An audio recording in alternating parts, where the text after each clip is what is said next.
Good morning, everyone. To introduce the remedial instruction in English, I am Jason Chavez, together with my co-reporter, Ms. Pernia and Ms. Peloso.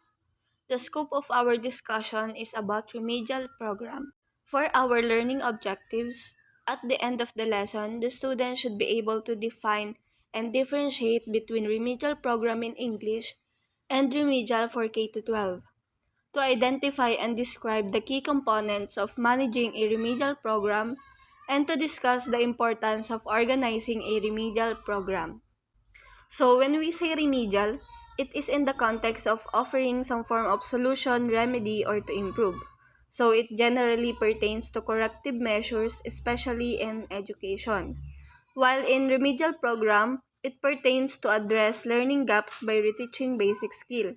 So it is more focused on core areas such as mathematics, science, reading, and etc. We have here the objective of remedial program: to give additional help to learners, to provide support, to provide systematic training to develop learners' generic skill. So basically, in education, it is intended to remedy or improve on an existing learning issue that hinder the progress and development of learners. So one of the purpose nito is it is designed to address deficiencies in foundation skill, ensuring student or participant meet a basic standard or level.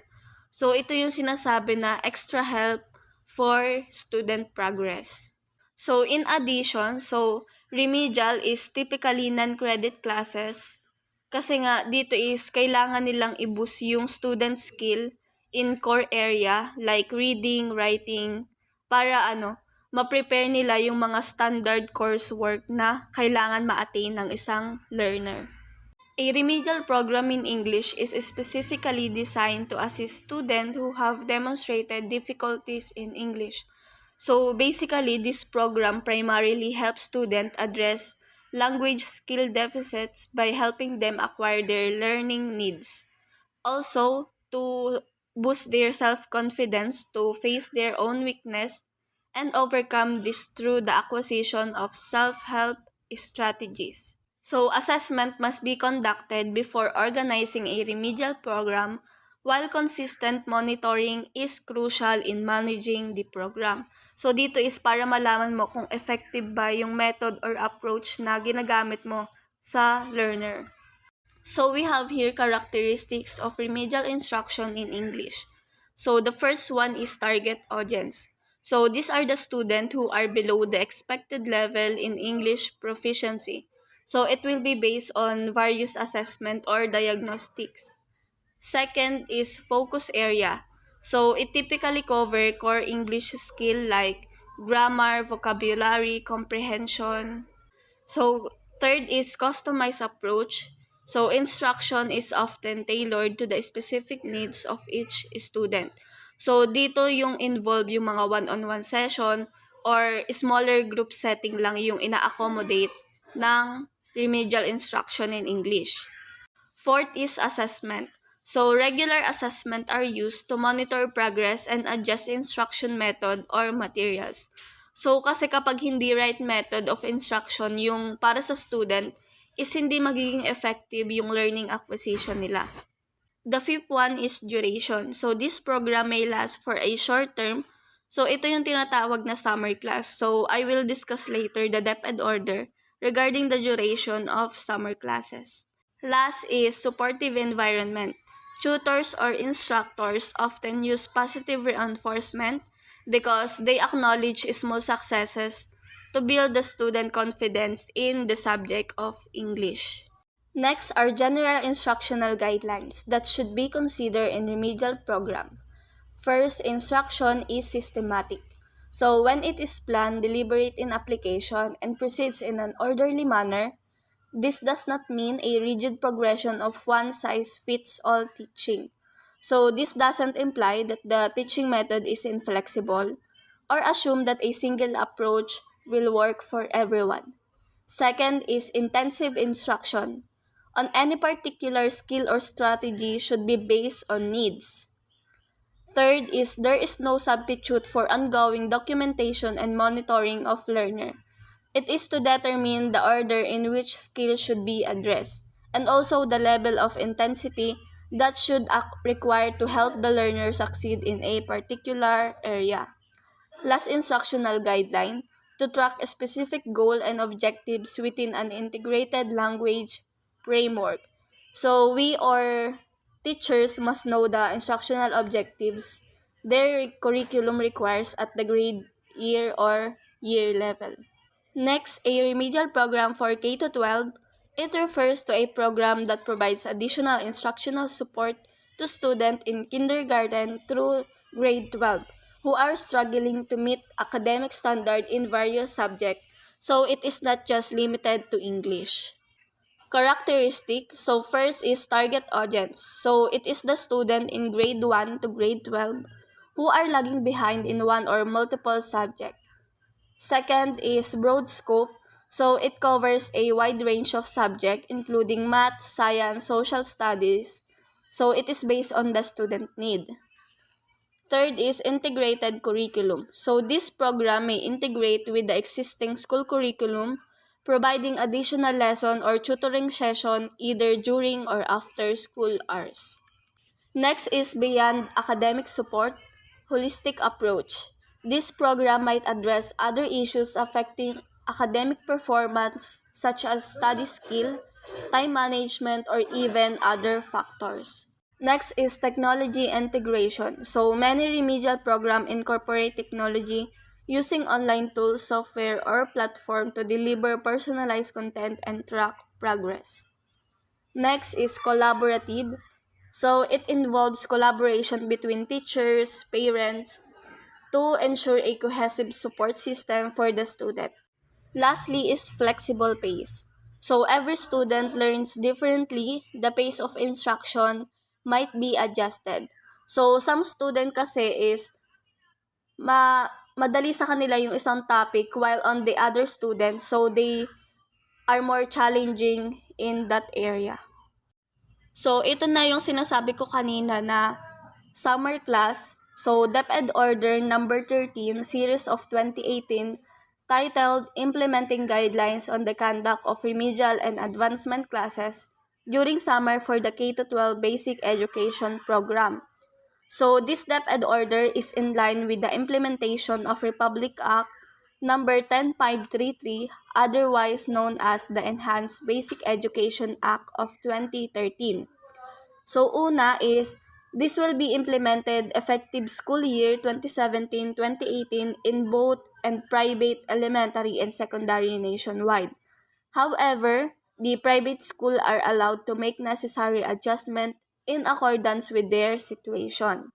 So next are the conduct of remedial and advancement classes during summer. So it shall start every second Monday of April and end from the completion of the 6-week period that may include Saturdays. So last, all existing orders and memoranda which are inconsistent with this order are rescinded. This policy will remain in force and in effect unless sooner reappealed, amended, or rescinded. Next are the DepEd Order number 25 series of 2022 titled Amendment to DepEd Order number 13 series of 2018.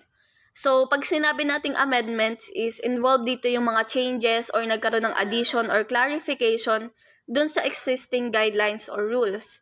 So, the order pertains to amendment made to the earlier order which is DepEd Order number 13 series of 2018, which is about the implementing guidelines on the conduct of remedial and advancement classes during the summer.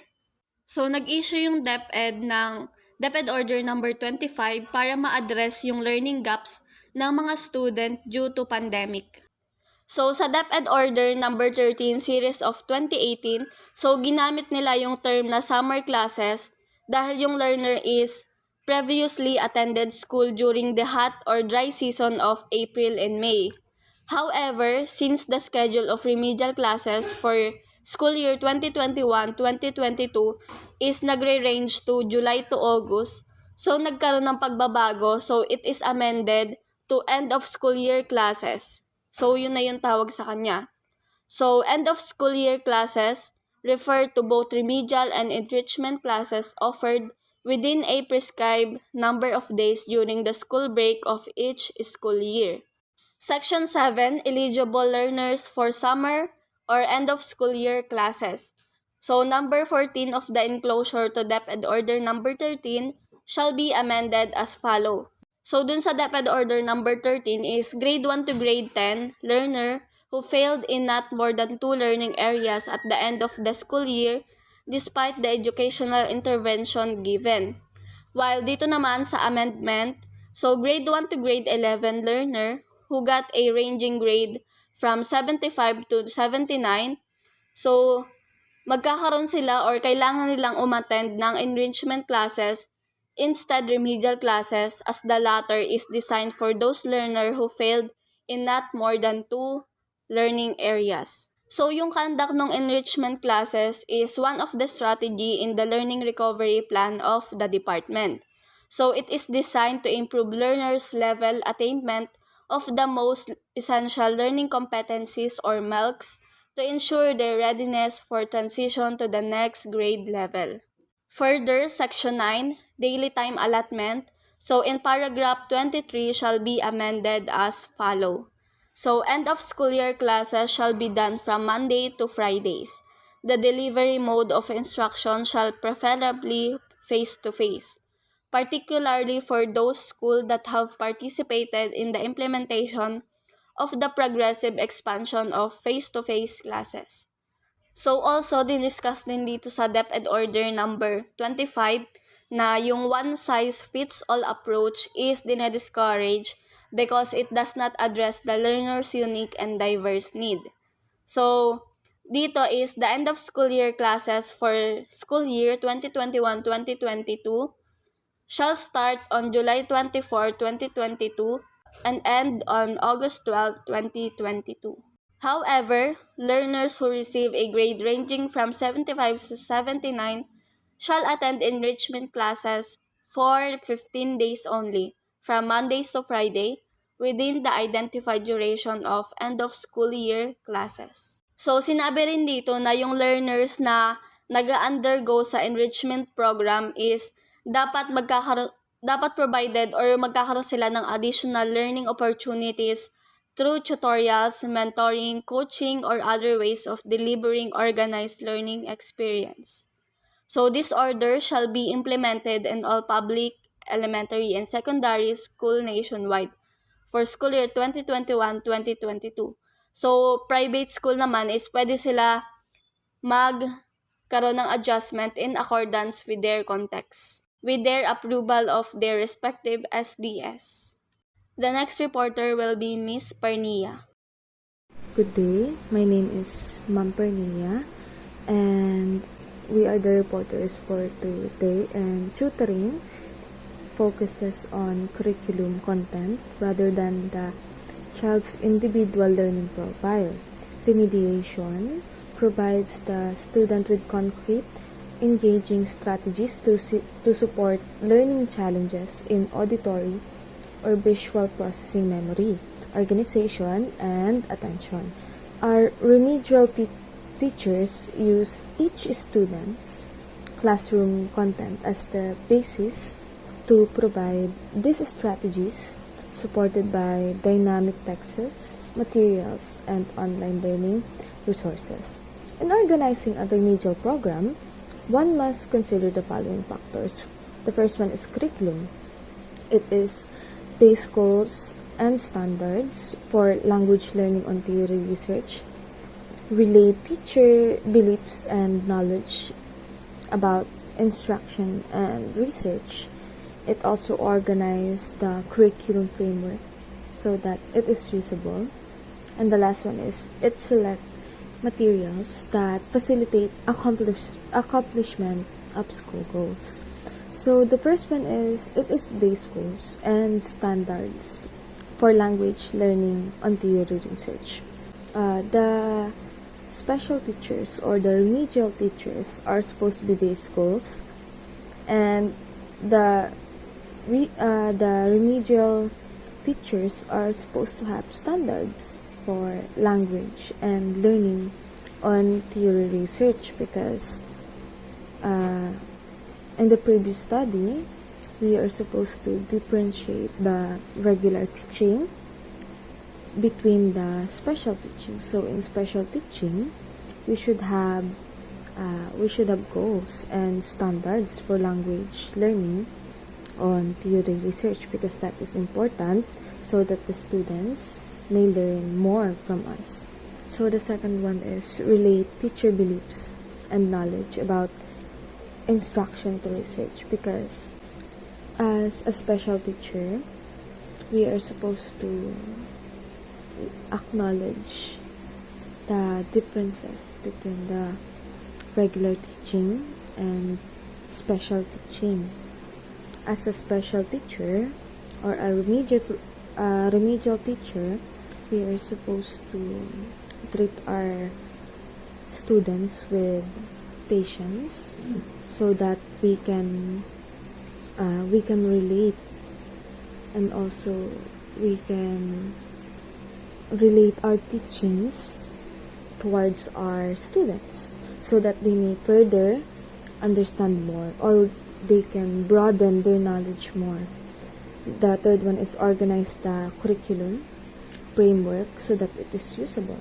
So as a special teacher or as a teacher, we should organize our curriculum framework so that we can expand, we can broaden our knowledge so that we can teach our special students the right teachings or right knowledge that a special teacher should behold. And the last one is for the curriculum. The last one is select materials that facilitate accomplishment of school goals. So as a special teacher or as a teacher, we should select proper materials that can facilitate accomplishment of school goals. We should teach, we should expand our knowledge. We should help our students be more knowledgeable in the way that we use materials that can facilitate accomplishment of school goals.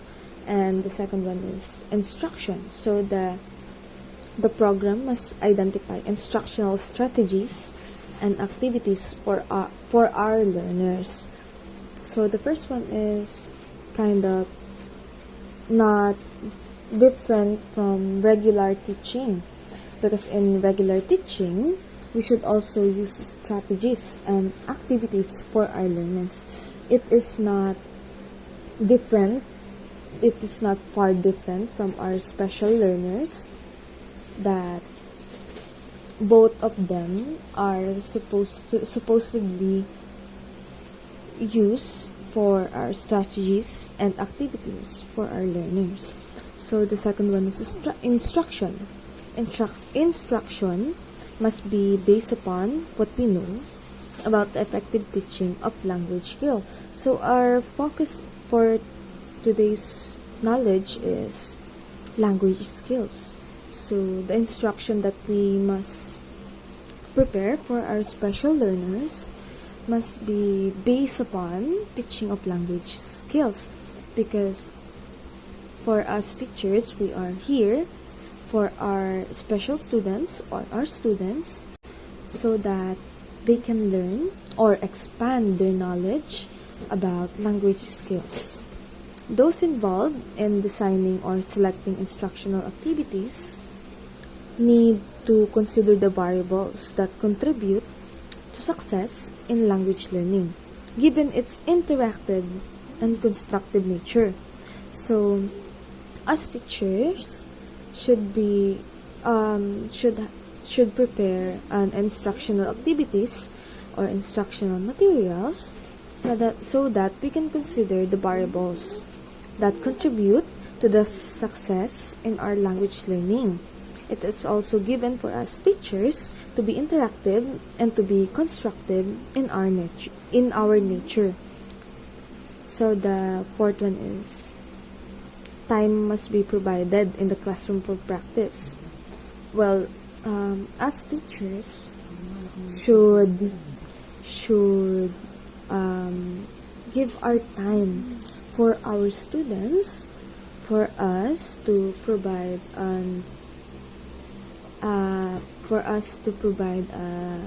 instructional materials or activities so that our students may learn more, and it is also given that we may provide our time for our students, especially when we are not teaching yet, like we are just practicing at our homes, because a practice teacher, a well-mannered teacher, is the best practice among them all.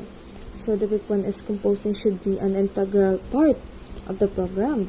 So given the fact that it's common sense that we should be always composed as a teacher, so we could teach our student more. So the students should be given opportunities to become independent and to self-monitor their progress. Well, it is our job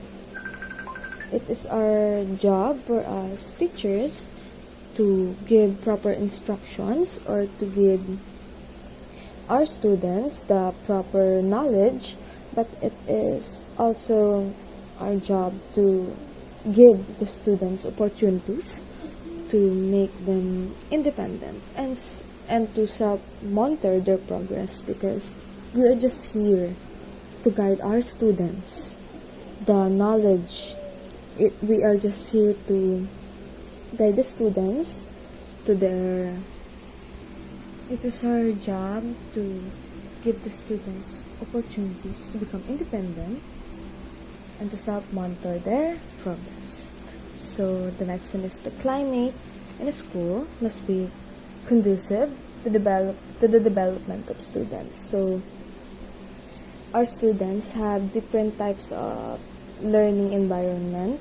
So it is our job to provide them a climate that is easy for them to comprehend the knowledge that they are intaking. And the last one for instruction is the school must develop an organizational structure that meets individual needs of students. So that's it, the individual needs of the students. So it is our, as I've said earlier, it is our job for us teacher to provide a healthy environment, a learning environment for our students, so that they can comprehend and learn more from us. The last one is the program must provide for coordination among all language programs offered in the school. So, as a teacher, our job is not only focused on the English language. It is also focused on different barriers of language, and it is our job for us to provide our students the knowledge that they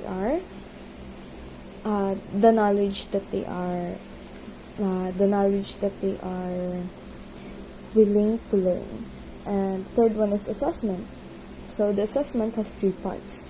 It is number one is use assessment to guide instructions, develop scoring guides and rubrics, and the last one is seek alignment among various layers of assessment. So the first one is use assessment to guide instructions. So as a teacher, we should use a chart, or as it is said on the second one, is a rubrics to guide our students or to guide ourselves for the scoring of the students, to assess the students properly. And as I've said earlier, the second one is develop scoring guides and rubrics for us to guide the students, for us to score or assess the students more. And the last one is seek alignment among various layers of assessment. So we should always seek alignment among various layers of assessment so that we are not biased in our grading system for our students. The next reporter is Miss Veloso.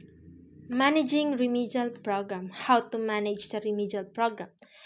So, to ensure that the program is effective, one must consider the 6 components of an ideal remedial program according to Manso and Manso 1993. These principles may also be applicable in remediation for other skills aside from reading. So, number one, orientation component. So, the orientation component in a remedial session serves as a starting point to set the purpose of the program. It ensures that it will help them build upon what they have learned. For instance, if the remedial session is aimed at improving reading skills in a school, the orientation could begin by welcoming students and discussing the importance of reading in their academic journey. So second is direct instruction component. So this component should always be prioritized. Why?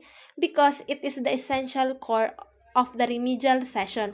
Usually, it is the part of the session where the teacher imparts specific knowledge or skills directly to the students. So for example, you need to help your student to improve his or her English skills, and you need to teach step by step, easy up to the difficult level. So number 3, reinforcement and extension component. So in a remedial program, the reinforcement component focuses on reinforcing or reviewing foundational skills and knowledge that students may have missed or struggled with in previous academic experiences. It aims to fill in the gaps and strengthen their understanding and proficiency in those areas. So in the extension component, it provides additional opportunities for students to deepen their learning and explore topics in greater depth. It may include enrichment activities, advanced courseworks, or specialized instruction tailored to the individual student needs. So number 4, schema enhancement component. So in a remedial program, the schema component refers to the part of the program that focuses on providing students with a structured framework or schema to organize and understand new information. It helps students develop the necessary cognitive structures to process and retain knowledge effectively. So typically involves teaching students different learning strategies, study techniques, and critical thinking skills. It helps them develop a systematic approach to learning and problem solving. So for example, students may be taught how to outline or summarize text, how to identify key concepts, or how to make connections between different topics. So also, these components help students build a foundation of knowledge and skills that can support their academic progress and success. So, number 5, personal emotional growth development. It means that the students must be anticipate on their own progress. Additionally, meaningful learning often requires the active participation and emotional engagement of the learner. For example, collaborative group activities such as team projects or discussions can provide students with opportunities to develop social skills, improve communication, and build positive relationship with their peers. So lastly, cognitive development component. So the cognitive development component in a remedial program focuses on enhancing a student's cognitive abilities and skills. It aims to address any gaps or deficiencies in the student's cognitive development that may be impacting their academic performance. So, for example, a remedial program may incorporate activities that encourage students to analyze and interpret information, make connections between different concepts, and apply their knowledge in practical situation. That's all. Thank you. That's all for our report, Remedial Program. So this is our references for fact checking.